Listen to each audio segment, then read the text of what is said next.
We're going to start this up today.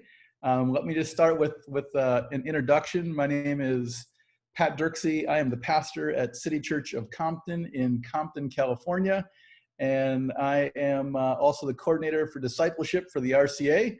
And it's good to be on this webinar today. Discipleship is a passion of mine. We love to begin to engage people to begin to walk in the ways of Jesus. We desire for people to look like Jesus, to walk in his character, and to be able to do the same things that he does, which is to live in the competency of Jesus. Today's webinar is going to be talking about a Jesus-shaped life, and there is one person with a unique name on here, and it says, Ask Me, Jeff Allen. So we want this, wave to the nice people, Jeff, there you go. There's a part of what we want our webinar to be today is an interactive webinar. And so I don't want to talk to you for, an hour and you're just listening in and then you're going to log off at the end. Instead, we're going to do a few things where we interact along the way, but we also want to have options for you that if there are questions that you have during our time together, and sometimes maybe you're like me who doesn't like to ask the question in front of the whole class, right? Instead, you want to privately ask someone after the class. Well, that's an opportunity you get to have here. You can privately ask Jeff any question along the way, and he'll kind of take in all those questions throughout the webinar. And then when we get to the end, I'll just be asking Jeff to compile some of those questions and say, hey, what are some of the questions people are asking coming out of our time together? And so, again, ask me, Jeff Allen. You can privately send him a message in the chat box. So I think you're all probably pros by now when it comes to Zoom. So right there on the bottom, there's a chat box, and you can write any question you have for him along the way.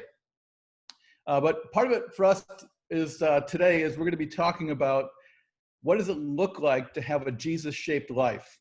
I know that part of it for us was this opportunity to be celebrating. Some of you don't know the context that we have here in Compton, so let me just explain our property. So quarantine has been okay for us, and part of that reason is that our property is large. There's 3 houses on our property, so it's meant that during this season we've got to be in relationship and kind of quarantining with 3 other families along the way. And about 2 weeks ago, we had a birthday party for one of our kids, and the kids wanted to celebrate in a way of playing some games.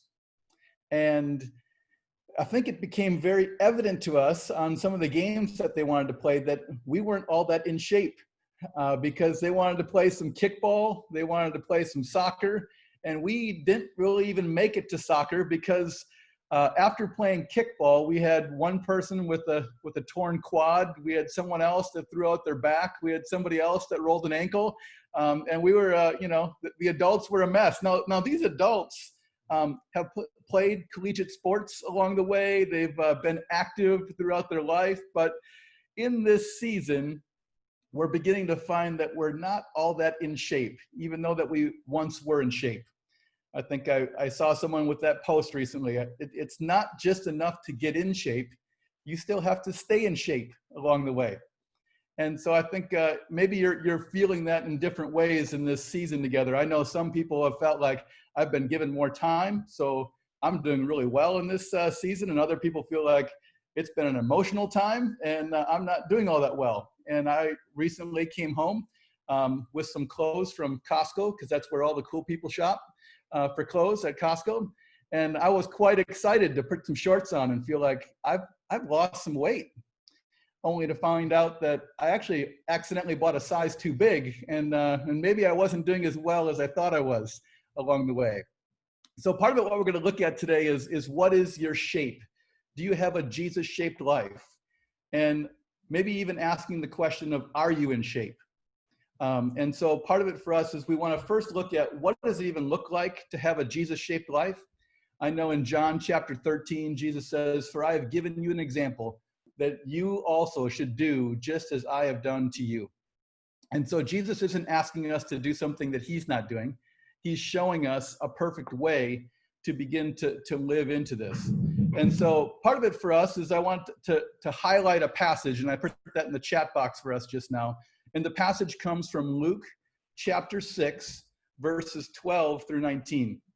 And you can read along with me on the side. And this is what it looks like to have a Jesus-shaped life and the key relationships that Jesus begins to invest in. So starting in verse 12 of chapter 6 of the book of Luke, it says, "One of those days, Jesus went out to a mountainside to pray, and he spent the night praying to God. When morning came, he called the disciples to him and chose 12 of them, whom he also designated apostles: Simon, who he named Peter, his brother Andrew, James, John, Philip, Bartholomew, Matthew, Thomas, James, son of Alphaeus, Simon, who is called the Zealot, Judas, son of James, and Judas Iscariot, who became a traitor. He went down with them and stood on a level place. A large crowd of disciples was there, and a great number of people from all over Judea, from Jerusalem, and from the coastal region of Tyre and Sidon, who had come to hear him and be healed of their diseases. Those troubled by impure spirits were cured, and all the people were tried to touch him, because power was coming from him and healing them all." Very fun passage for us to begin to look at. And so part of what we begin to see in the life of Jesus is that he lives a three-dimensional life. If we're going to first begin to look at verse 12, one of the things we begin to see is that Jesus went out on a mountainside to pray and spent the night praying to God. And part of it for us is we see that Jesus oftentimes has this pattern of getting away to connect up to the Father's heart. That Jesus is oftentimes beginning to find lonely places, right? I mean, there are opportunities for Jesus that he goes out into the desert before his ministry starts, and there's times of solitude and fasting that we see in the book of Mark, right in the beginning, that Jesus gets away after a miracle, and early in the morning while it was still dark, he's praying and connecting to the Father's heart, getting vision on where to go next. We see Jesus in the Garden of Gethsemane beginning to pray and begin to connect to the Father. So often we see Jesus beginning to get away and connect to the Father's heart. And as we look at this relationship in verse 12, we would just call this the up relationship. The up relationship of connecting with the Father. And we see Jesus doing this over and over as the imitatable example that we want to follow, is that he is beginning to connect up to the Father's heart. Then in verses 13 through 16, we begin to see that Jesus is beginning to call his disciples. Here is this group of people who will be with him everywhere he goes, right? That Jesus is one who takes this group and is in relationship with him. And so part of it for us is we not only see Jesus connecting up to the Father, but we also see him connecting in to other people who will fully know his story. These are followers who will become friends, who will become family for Jesus, that they get to be people who will get full access to everywhere he begins to go. And there is an opportunity that these people will get to know Jesus, and Jesus will get to know them. And so part of it is they're going to go on retreats together, they're going to eat meals together, they're going to have access to each other. And so in verse 13 through 16, we just look at this and see this as the in relationship. And then finally, Jesus shaped his life after another key relationship. And in verses 17 through 19, we see that Jesus goes and does good wherever he goes. And that right away, here's this large crowd that he begins to preach to. There is healing that takes place. There's hurts that are being made whole. There are demons that are beginning to be cast out. That there are people who begin to feel the wholeness of beginning to be in contact with Jesus. And part of it in verses 17 through 19 is Jesus is loving a hurt and broken world. And anytime you love a hurt and broken world, so loved by God, that we begin to step into the out relationship. This is what we oftentimes see Jesus doing, that it's not the healthy who need a doctor, but the sick, that Jesus is constantly engaging, that there is walking along the road and he's not just eating meals with those who are following him, but Zacchaeus, why don't you come down? I'm going to eat a meal with you. This is the opportunity for us to begin to engage in a hurt and broken world, so loved by God. And this is what we see Jesus doing over and over again. So maybe just a very simple picture for us of how we begin to engage this way. And I want you to begin to engage this way as well, is to see that our desire is to lead a Jesus-shaped life. That's who we want to begin to imitate our life after. And so this is what we're trying to do. And so we see this in the life of Jesus, and we see that Jesus lives in the up relationship. We see that he's connecting to the Father's heart along the way. We see that Jesus is beginning to have disciples who begin to know his story, and they know his, and it's this opportunity to be in an in relationship. And then finally, there's this pressing out in verses 17 through 19 that Jesus is going into the out relationship. And as we posted already, this is coming from Luke chapter 6, 12 through 19. And so this is maybe a picture for us of what it looks like to have a Jesus-shaped life. And so I want you just to take a quick minute to reflect for yourself. If this is a Jesus-shaped life of how he is constantly pushing into these three relationships, up to the Father, into other believers, out to a hurt and broken world, how are you doing? How are you doing in this area? Maybe if you're starting to think about the up category, do you have a chair that you pray in or read scripture in? Are there walks that you begin to go on in the cool of the day to spend the time connecting to the Father's heart? Is there times of solitude, and is there times of maybe silence that you begin to engage in? Is there seasons of fasting for you? We see there's lots of different spiritual disciplines of how to connect to the Father's heart. But maybe if you were to give yourself a score, 1, this doesn't at all look like Jesus, to giving yourself a 10 of this looks a lot like Jesus, how would you score yourself in the up relationship? Just take a minute. You got a Post-it note in front of you, whatever, 1 through 10, where would you give yourself a score there? If you were to think about the in relationship, do you have friends that are beginning to look like family in your life? Do you have patterns of eating together, or maybe in this season, Zooming together, or phone calls you begin to have, or consistent email of connecting with other people? Do you feel like people know your story and you know theirs? And that begins to reflect maybe the in category in our life. How would you score personally how you're doing in this area? And then finally, on a personal level, how would you feel like you're doing at loving a hurt and broken world, so loved by God? Do you feel like you have a pattern of doing good wherever you go? Maybe that looks like prayer walking. Maybe that's sharing a good word, sharing cookies, beginning to look out for your neighbor. Are there patterns in your life of how you begin to engage in this time on the out category? So we said this would be interactive. So let's try this out. Here's a poll that I wonder about having us take. And don't worry, it's fully anonymous. I don't even get to see your name when it comes in, not even me. And so I guess if you were looking at those categories of up, in, and out, and you're looking at a personal level, what would be your personal strength? Would you say it's the up category, the in category, or the out category? What would you say? This is what I do the best at currently, personally, for you. And then what would be your personal growth area? Looking at up, in, or out. If you're looking at your numbers on your page, maybe it's pretty simple to go, what's your highest number on your page? That's probably your strength. What's the lowest number on your page? That's probably your growth area. So give a click on that. I think people are seeing that in front of you. Is that right? A couple people nodding. I don't see our results coming in yet. Give it a click and then submit your poll.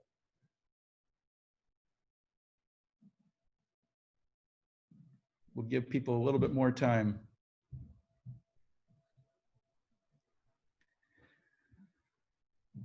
Click on that poll. Is anyone coming in?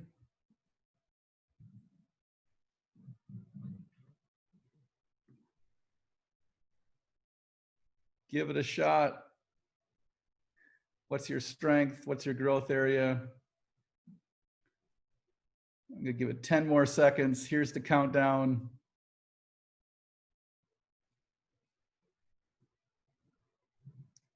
And I'm gonna end the poll.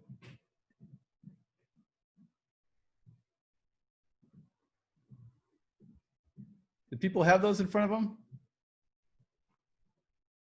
Barb, do you have the results by you? Yes, let me share them. Okay. All right. So we have a tie in the strength category in up and in. And then we have personal growth area clearly is winning the day in the personal growth area in the out. And so people just feel like, hey, if we're looking at a Jesus-shaped life, part of it for us is for many of us here, we're looking at my strength is the up category, getting away, connecting to the Father's heart. I feel like I do this quite well. And then finally moving to a spot of looking at, hey, also great at creating family, right? Beginning to have people that know my story and they also know mine. And so I think this is oftentimes what we find to be true is a three-dimensional life. To do up, in, and out is difficult.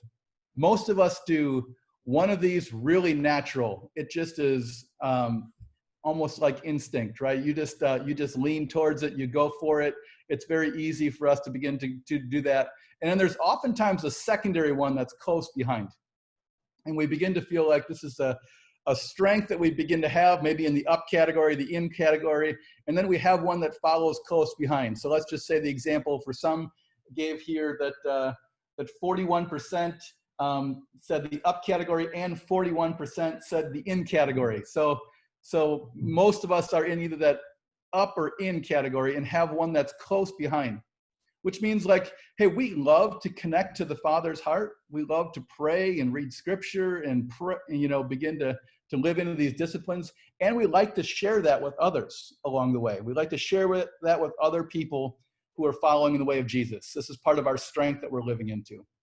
But personally for us, over 50% would say that hey, the growth area for me is to really press into the out category. Is to really begin to feel like, how do I do this even more in the out category and begin to feel like I'm doing good wherever I go. Now let's play one more time, all right? Because it's fun to interact with each other. And so I think I want to make you a local professional consultant in the next minute. And this is how we're going to do it. I want you to think about your local church, the one that you attend, the one that you might help lead. And when you begin to think about your local church, I want you to go through these exact same Jesus-shaped life to go, does our church reflect the same thing? So in the up category, right? The up category for many of our churches might feel like, are you great at proclaiming the word? At connecting in prayer? Is there rich worship as you begin to get together?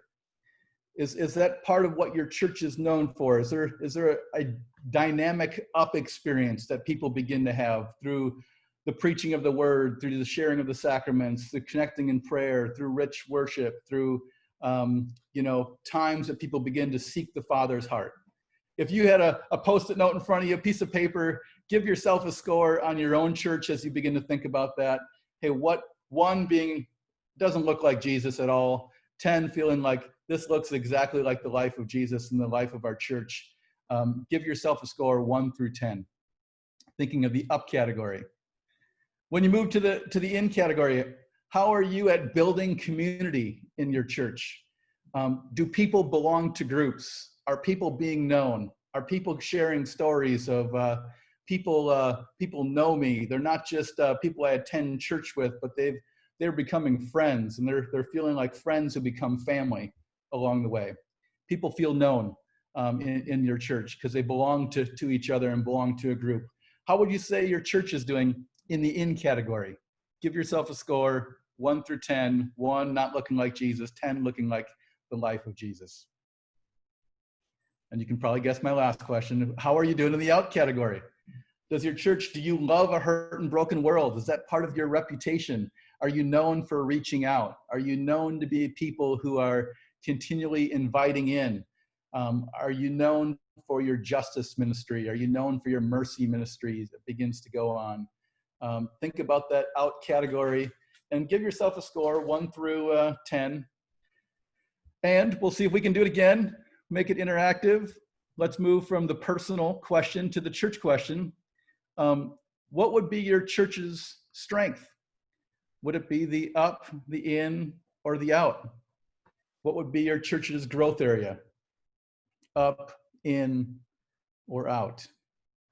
So we'll let this poll go for about a minute.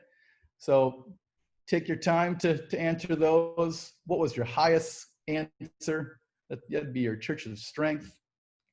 What would be your church's growth area? If it's tied with, you pick the tiebreaker. This is your opportunity to pick the tiebreaker. So we'll give people a little bit more time here.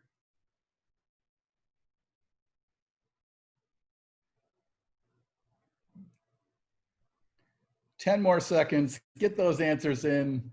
Make sure you hit submit on the bottom so that they're in 5, 4, 3, 2, 1. Let's see the results. And thank you. All right. So there's a slight increase if you began to consult your local church and began to look at it and go, hey, how is our church looking at being Jesus-shaped? The highest answer, the biggest strength we would say, is that people are living into the up category. That's the strength of our church, followed closely behind in the in category. So 47% are saying up, 41% is saying in, and then only 2 would say their strength is in the out category. Then the second question of where's your growth area? 71% of us would say that our growth area would be to press into the out category along the way. Now here's something really fascinating that we like to say, that it both is troubling and hopeful all at the same time. And it is, as the leader goes, so goes the church. As the leader goes, so goes the church. And so we begin to look at our personal areas, and your personal results and the church results were almost the same. And it's probably because we have quite a few people on this call who are church leaders.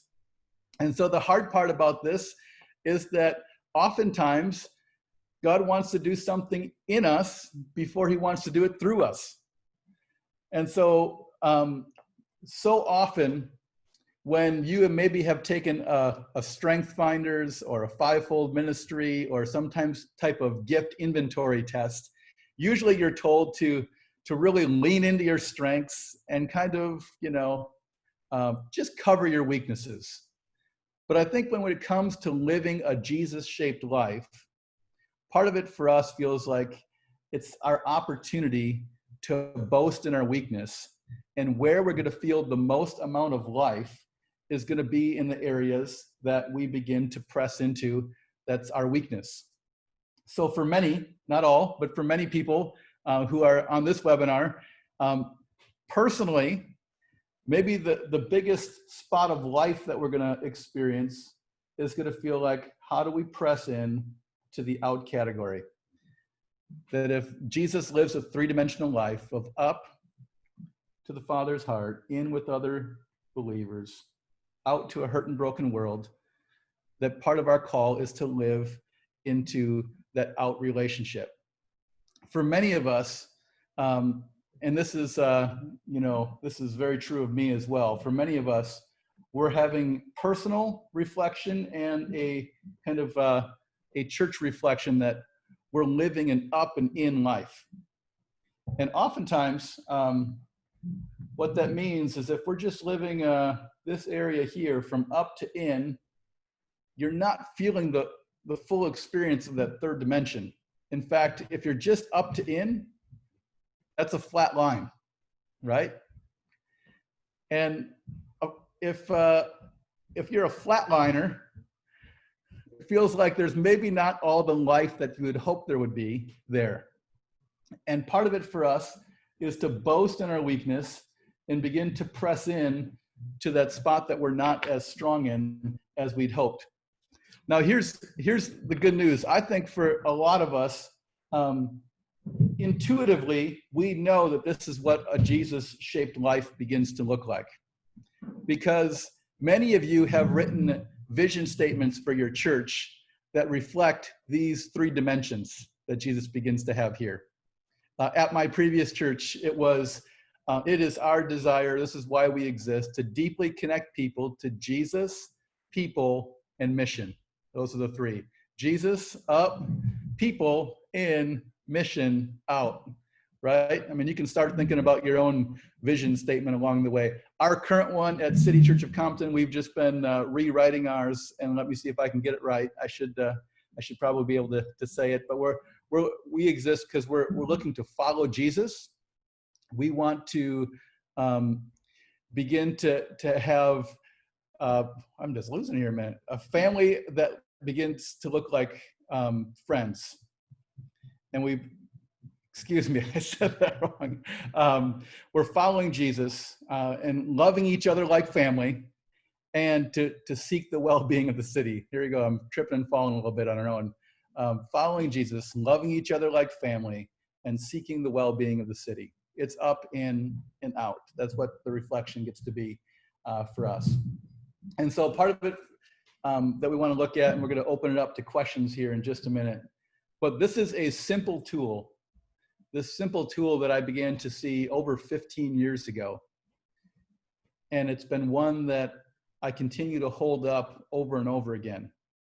And I think what I enjoy about the simplicity of the tool is, one, it begins to look like Jesus. This is how I know of Jesus gives us a picture in Luke chapter 6 of how to begin to live out this three-dimensional life. But what it also does for me is I've been using this for 15 years, and it is still constantly a mirror in my own life, and it's constantly a mirror in our church's life, to go, Jesus is constantly living out, up, in, and out. How are we doing in that area? And we begin to look at times where, even for us, I'll say that my strength is probably the in and then the up. And many people oftentimes hear our story and go, man, they planted a church in Compton. You must be so committed to the out relationship. And yet I will say that we're constantly boasting in our weakness to say, how do we continue to press out? How do we continue to make this a priority? How do we make sure that this is intentional, that we're beginning to seek after these areas? And so I just wanted to have us begin to engage in the tool today, to begin to look at what does a Jesus-shaped life look like. I kind of started with saying that we were out of shape, and maybe your scores, I think for me, when I begin to look at my own scores, I might feel like I'm doing them, but is the intensity where it needs to be? So oftentimes when I feel like, hey, those numbers are dipping below 7, it's like I still might be doing them, but it's the intensity there. Am I living into the Jesus-shaped life? Am I in shape? And so I think part of it for us is to live into that. So there's more to say. Let me pause there a minute and begin to see, if there are others. Jeff has given us an example there, another Jesus-shaped life, mission, vision example. Is thirsty, satisfied, and overflowing. Kind of begins to feel like it's that up, in, and out. So if you have questions along the way, you wanted to send those to Jeff, feel free. Jeff, is there any questions coming in or things that you'd like to add at this moment? Yeah, thanks, Pat. There's a couple of questions that have come in, and they're very practical oriented. One is, so how do we move the church from learners to the more of the 2 Timothy 2:2 model of disciples? And here's 2 Timothy 2:2. And the things you have heard me say in the presence of many witnesses, entrust them to reliable people who will also be qualified to teach them. So how do we move from learners to that? And then there's a statement, so often we fail to have intentionality in reproducing the character and practices of Jesus and others, and seeing this as the normal operating procedure. So how do we make that move from learners to Jesus-shaped life disciples? Yeah, great question. I think part of it too is to feel like, are we investing in a few to reach the many? And so part of it for us as well is when we begin to look at this three-dimensional life, right, is oftentimes it can feel like we are spending a lot of our time trying to make sure we do a great worship service, right? And kind of the up category. But I think part of what we begin to see in the life of Jesus is to feel like, do we have our life that we're intentional at investing in a few? We see that Jesus's family was probably the 72, the 12, and the 3, right? So we got the 3, Peter, James, and John. They get in on some extra goodies that the other disciples don't get in on. The 12 who are with him always, and Jesus also still had a wider family. And so I think what I love about the passage is they give us names of who Jesus invested in. I mean, they're written right there, right? I mean, we get to see all 12 of them. And so I guess maybe one of the questions is of that 2 Timothy passage, do we have those that we're investing in? It might not have to be 12. It might be more like 4 to 8, somewhere in that range. We probably can't provide enough access to our life like Jesus does. But I think one of the things that Jeff and myself and others want to help give an imitatable example on is, how do we begin to provide a pathway for people of passing on the things that have been given to us to others? Because this simple tool, it might show up in your mission statement or vision statement, but how do we begin to pass on a simple tool to others to make sure others can look at it and go, am I living an integrated life? Am I living up, in, and out? How is that taking place in my life? And we're beginning to pass that on to others. So I would say that there's a lot of things to be said, but I would say first, we need to invest in a few so we can, reach the many. And that's what I think we see Jesus in his life beginning to do here as well. Thanks, Pat. Here's another question. Why does it seem that out in our tradition is more focused on serving others as opposed to reaching out to others through both our life witness as well as through evangelism? Yeah, I mean, I think that's a great question. I think part of it for us can also look at every tribe, denomination gets to be different. I think there's probably themes that we get to see over time as this begins to be shaped. And I think oftentimes, unfortunately, you weren't a unique group. you answered like most of us do. I would think we'd find that most people in the RCA oftentimes are answering in the up and in category. Hey, it's part of our passion that we begin to have to be after good things, of wanting people to be theologically trained, wanting people to properly divide the word of God, right? And so we give a lot of training and time and effort to be connected in the in category or the up category. And then we also want people to share this message with others. And so we do pretty good with kind of passing this message on to others and processing this with other people as well. But I think we often probably haven't given people as many tools as well to begin to press in to that out category. And when we do, it oftentimes comes with a lack of relationship, and it gets to be service for people rather than service with people. And I think this is maybe for a time of a future webinar, but I think one of the things we always see in the life of Jesus is that he is always about a who and not a what. Let me just type that in the chat box. He's always about a who and not a what. meaning Jesus is always going after people with faces and names and a history and a story and a past. He's not just going after feeding people. He's not just going after painting houses. He's not just, not that any of those things are bad, those are all good things, but we do these things for the purpose of being in relationship, to see who's open to hear a message, right? And so all those things are good and important, but I think the posture of how we do it is that, Jesus wanted Zacchaeus to come down because he wanted to have a meal with him and not just begin to give him something to eat, right? He wants to be in relationship along the way. And so I think that part of it for us, I think, might be around our training. It's part of what we enjoy, I think. And then it's also, hey, there's opportunities to boast in our weakness, to go after the things that we want to grow more in. Great. Thanks, Pat. I've just put it in the words of my spouse. She basically has just named what you just said in this way. She just asked the question, who is your who? So it just kind of makes it, again, really personal, because each of us have our different who, where we have our different 72, a different 12, a 3, for example. But that's just really personal. I hear my wife's words kind of commenting in my ears frequently in that area. A couple of questions that also came in, and again, if you have others, feel free to put them into the chat box. We'll share them.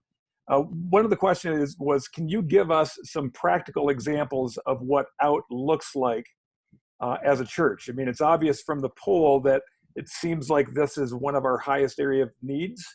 Can you help us to see some practical examples of what that looks like? Yeah, that'd be great. I mean, I think, I'll just use some ones that we've used here over the years. So we started City Church of Compton in 2010. Some of the things we did right away was to try to figure out what are some of the needs in our neighborhood. And one of the biggest needs that our neighborhood began to talk about is, can you do something about the trash on the street? And so one of our out events was to get a 40-yard dumpster and flyer the neighborhood and say, hey, if there's any bulky trash items you'd like to get rid of, we will help you carry them down to the dumpster, or you are welcome to carry them there as well. I think, and so that was kind of a starting spot for us. As a church, we've helped people we do mid-sized groups that we call missional community. And these mid-sized groups are all about going to do good. And so we had someone down our street who took care of their yard for 40 plus years as a homeowner. But as he hit his 80s, he's like, I just can't, I can push the lawnmower, but I can't take care of the bushes and the shrubs and the trees. And so could you help with this? And so 25 of us went down there and trimmed all the trees and bushes and, took care of all the overgrown areas. And so that was just a simple way of loving a neighbor. We've set tables up by a bus stop, by a train stop, put a handmade sign that the kids make that says free prayer on it. And so part of it for us was to sit out there and say, we are here to pray for anyone. And honestly, when we first went out, I thought this probably isn't going to work. And I was shocked to find the number of people who will stop with a complete stranger and ask, hey, would you pray for my family? This is going on. Hey, pray for my job. This is what's taking place today. And so people would begin to ask, questions like that and begin to engage in prayer. Prayer walking, I think, is an out event, is oftentimes you're praying for your neighborhood. So I think that's a good introductory event for people trying to figure out, how do we start doing out? I encourage you to prayer walk. And that's, it's complicated because it's, multitasking. You're praying and walking at the same time. And so you walk your neighborhood and begin to pray and say, God, would you give me your eyes to see things the same way you see them? Would you help me hear same things? Would you, whatever you're impressing on me? And then if we're meant to be good wherever we go, you can oftentimes see the needs. So it's like, what's bad news in my neighborhood that needs to become good news? And so I think, as a church, we're hitting that back to school time. So it's backpacks and school supplies. It can be opportunities for us to give to people during that time. We will do trunk or treat coming up, right? And so I'm not sure how we're doing it this year, but most years beginning to provide safe place where there's a games to play, candy to receive. Those get to be, there's a few examples of what out can be. One more question that I have, Pat, and you already kind of started answering it with some of your examples you just shared, but in particular in this COVID season, what might out look like for us individually in our own neighborhood or in our own lifestyle? I think the example you gave of prayer walking, that's a very personal example that you can even do with appropriate social distancing and masks and so forth. But do you have other examples unique to this particular season that might be helpful for us to consider? Yeah, I mean, every neighborhood's different of how we begin to engage this way. Early on, we took, I thought I might still have one on my desk here, that's why I'm looking around, but we had a simple half sheet of paper that said, hello, my name is, here's our name, my phone number is, I live at this address. If you need help getting anything, medication, groceries, there's a list of a few things, feel free to give me a call, we'll gladly help out. So just ways for us to begin to say, hey, here's how we can help some of our neighbors out who maybe it's not wise for them in this COVID season to be going to the pharmacy or a grocery store. And we can drop things off at their porch, right? In our neighborhood, we have quite a few people, lots of people in this season who are our friends who are experiencing homelessness right now. And so we have increased our food distribution to begin to be loving our neighbors who are experiencing homelessness. And so that's been taking place at a higher level for us. Now I know that's not a lot of other people's community, but I think it's also too trying to find out ways to both socially distance and still connect. And I think, prayer walking is great because one of the things we teach people on prayer walking is that when you see someone, simply tell them what you're doing. Hey, I'm Pat. I live around the corner on Peck Street. I'm just walking and praying for our neighborhood. Anything you'd like me to be praying for as I walk today? And, oftentimes it was last week that a guy named Anthony began to share his story, and he's flipping the house, and this is what he's doing, and pray for his mom who still is staying there. And so those get to be opportunities to engage. But Jeff, you might have examples by you that might feel contextually different than where I'm at. Yeah, just kind of piggybacking on some of the examples you gave. Our particular neighborhood is suburban, and so there's lots of homes that are generally grouped with one another. And so we've been working for a number of years just trying to intentionally getting to know our neighbors. And so, for example, we hosted just a year ago at Labor Day, it was our first block party where we intentionally knocked on people's doors, introduced one another, and then we just invited each other to what amounted to a simple potluck in one of our neighbors' yards. That started relational connection that really laid the foundation for the COVID season, because here it is Labor Day, we're not going to be in a position where we're going to be able to do that form of a potluck kind of a gathering again. But what it did provide is everybody now knows one another. Everybody now is sharing text messages and emails with one another. And so very much the thing, Pat, that you gave it as an example, we're providing resourcing for some of our neighbors. In particular, there are two neighbors where folks are in their senior years, and they have additional needs that are being provided by people in the neighborhood as a direct result of doing some of that intentional work over the last several years. So that's just one example to piggyback on. Pat, are you okay if we open up, if folks want to just ask a question or maybe just share something, personally? Is that okay? Absolutely. Absolutely. If someone wants to jump on and ask a question, go for it. Otherwise, I have a few things in closing too to give. So anyone else, questions that they want to ask, things you're wondering about, things you want clarified?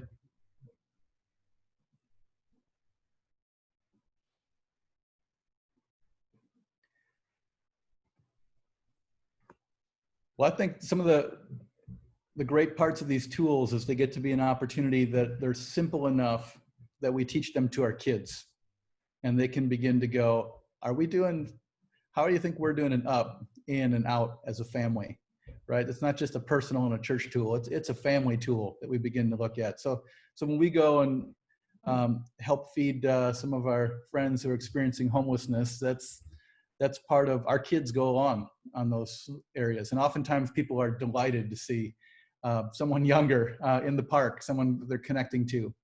And so they both have understanding of it, and they can pass that along to others as well. And so I think that's part of what we begin to see as this gets to be an opportunity to pass along. I just want to provide a few things for people. And if you want to talk more or there's questions that come up later, just my email is in the chat box for people to begin to see that. If you want to email a question along the way, feel free. If there's some things you wonder about, that'd be great. Also, part of, if you want to read more about this, A Jesus-Shaped Life by Bob Ronglian is part of where this initial idea began to be shared for us, or one that you can look at more. So if you're looking for a book or a resource to begin to look at this a little bit more, kind of discipleship and mission for everyday people, Bob will talk some in his book about what this looks like to live a three-dimensional life. If you're wondering about some next steps for you to take, we have a webinar beginning to coming up on August 26th at 1 p.m. Eastern Standard Time. Jeff Allen's going to be leading that, who's been receiving questions today. Our fearless leader will jump in on that and begin to share more of what does it look like to be making disciples like Jesus? What's some of the culture he began to create around making disciples? And how do we begin to do that same thing personally in our house, in our church, in our groups, etc.? And so I encourage you to join in on that webinar, August 26th, 1 p.m. If you're also looking for, I'd like to taste and see a little bit more of what some of these tools can look like in everyday living. How to begin to have more of a Jesus-shaped life. This is one tool, but it's not all of them. We need multiple tools. Someone doesn't have just the one tool in their tool belt. That you don't get to build a lot with one tool. And so if people want to kind of taste and see and interact with Scripture, we are offering an 8-week pilot coaching, which is completely free. It's kind of a taste and see event for you to come join us. 8 weeks, 1 hour each on each one of those sessions with a group of people. We see that Jesus is oftentimes discipling people in groups, not just one-on-one. So we want to, imitate the same way. And so 8-week pilot coaching that's starting in September. And you're going to also receive a follow-up email kind of sharing some of the details of those start times as well. And then some of you are like, hey, that sounds good, but I want more than that. I want to jump in. So webinar is completely free. The 8-week pilot coaching is completely free. And then we have a 9-month of coaching for you. And 9 months of kind of coaching provides a weekly time of gathering that's also going to start at the end of September and go for 9 months. And that's going to be opportunities. The intensity will increase a little bit more there. Teaching inputs, time for you to process things that are going on. You'll get a tool like you just saw today, but part of it is this taking place in your life, and how do we begin to hear what God's saying to you in that and what you can do about that, right? And so you begin to move to, let me make a plan of how to live into a new way of living that looks a lot like Jesus. And so 3 opportunities coming up. We're going to follow up with these in an email, a free webinar, a free 8-week of pilot coaching, and then there's 9 months of coaching, which there is a fee for that. But we think it's very, very meaningful for people who go on the journey, and they find it to be very helpful for them. I'll pause there. Jeff, if there's anything you want to say, and then if we'll either let people go or see if there's one final clarification that anyone needs. Yeah, 2 things about the coaching cohort in particular, the 9-month coaching. one thing that we recognize, in particular in this season, is we don't want anything to be a barrier that would impede people from receiving access to tools that will be helpful.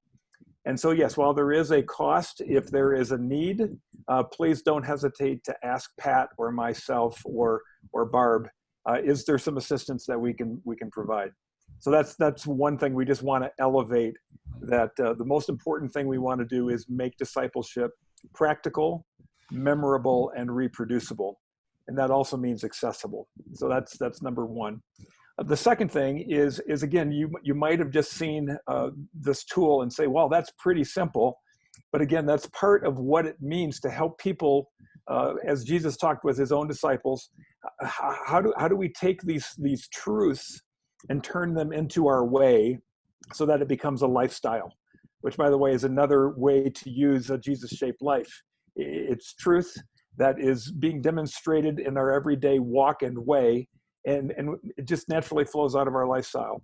So there might be some things that are perking up for you to say, hey, I'd like to learn more about what that might look like for our church. And so you might have some questions about, can you do some assessment work with us? Can you talk with us about some options that maybe we haven't considered? And so there are other things that we have been doing with other churches throughout the denomination, both from East to West Coast, that might be other examples we can share, and we just want to open the door for additional conversations if they happen to come up. So again, we just thank you for taking the time to join us today. Let me say a prayer for us and I'll let people go. So God, we just thank you for today. Thanks for the opportunity to be gathered together. Thanks for the technology that connects us here today. Jesus, it is our desire to imitate your life. And so would you continue to teach us and show us how to connect to the Father's heart, how to be vulnerable and open, and who to invest in and who to share our story with, to be connecting to others. And would you help us to boast in our weakness, but also to share that same heart that you, when you saw the crowds, you had compassion on the people. So would you first start by helping us see others, helping us to have compassion on others? Would you break our heart for the same thing that breaks yours? And would you also to help us to move into loving those that are pressed to the outside? So come, Lord Jesus. So in your name we pray. Amen. Bless you all. Grateful for you, and thanks for joining us today.